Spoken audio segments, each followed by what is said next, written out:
All right, it's time to get your plant and garden questions answered live. The machine that we use to put the number on the air is not working, so instead we have this. It's 270-9933 is the number to call, 270-9933 to talk to Lisa Briggs from the Bruce Company.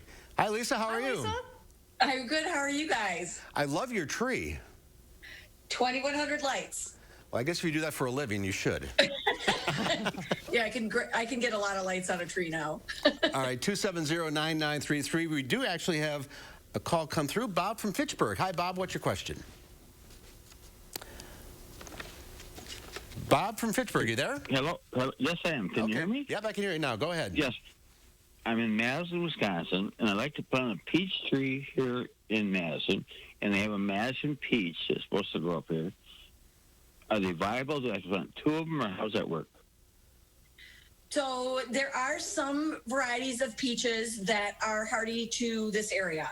And there is one called Madison that is perfectly hardy as long as we don't get a super cold winter. You do not need two varieties. Peaches are self-fertile. They do not need to cross-pollinate, so one tree will be enough. Thank you so much. How about seedless grapes? And I'll leave you alone here. I'm not going to push the deal. Okay. That's okay, Bob. We got plenty of time here. Okay. Hold on. I don't know, man. But how about seedless grapes up here? Now, when I was young, I grew up north and we had Concord grapes. But can I plant seedless grapes here in Pittsburgh, Wisconsin? Most of the seedless varieties of grapes are on the more tender side. So if you can manage to get like a microclimate in your yard where maybe you have them espaliate against a wall so there's a little warmth or something like that, you could get away with them. You're probably going to have to order them online though, because since they aren't super hardy here, a lot of the garden centers won't carry them. Okay. Let's go to Noah in Madison. I'm sorry, go ahead, Susan. Oh, no, that's okay. That's okay. 270-9933, the number to call. All right, let's go to Noah in Madison. Hi, Noah, can you hear us? What's your question? Yes, I can hear you.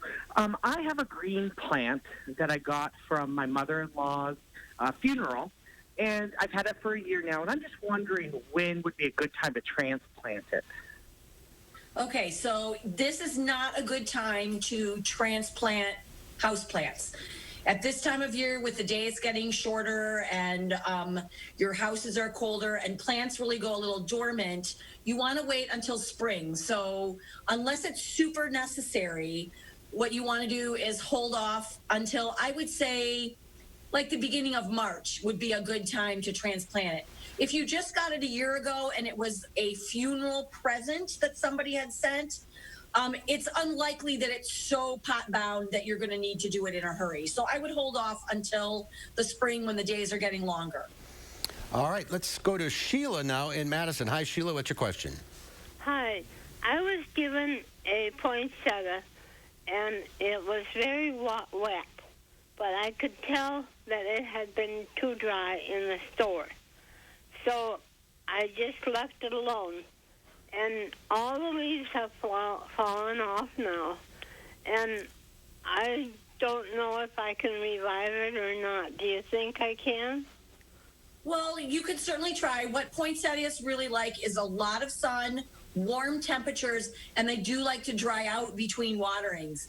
I would guess it might have been the fact that it was sopping wet that maybe caused the trouble, and then, that sort of wet, dry condition. So put it in a warm space where it's going to get a lot of light, and make sure that maybe the top inch or so of the soil is dry before you water it. Then put it in the sink, water it really thoroughly, let it drain, and then wait again. A lot of times when you get plants like that from the garden center at this time of year, they'll be in like a foil container or some foil wrapping. And when you water them, if you don't poke holes in that foil, the water sits in the bottom and makes them really wet. So if it's in foil or another pot, make sure that you have drainage. That will help a lot as well. All right, let's go to George in Monroe. Hi, George. What's your question? Yes, we had an interesting phenomenon, I think. We had our lilacs bloom in late October and November, and I'm wondering whether that means something good or bad for next season.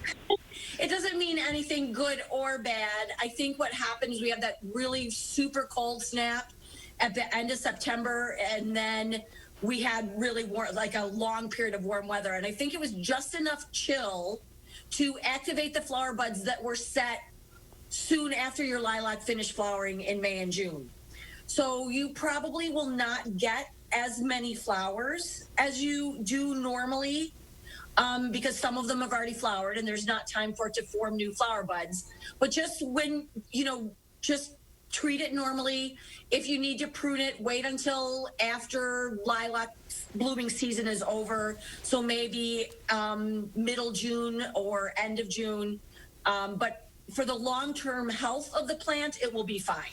It happened to a lot of people, that's for sure. It did. We heard a lot of reports of lilacs blooming. Also, things like my hydrangea bloom. My hydrangea bloom. A lot of those early spring blooming plants. All right, we are out of time. Thank you all for calling in at 270-9933. We'll get this fixed for next time. Lisa, thank you. We'll see you soon. Thanks, Yep, Lisa. guys, in a couple of weeks.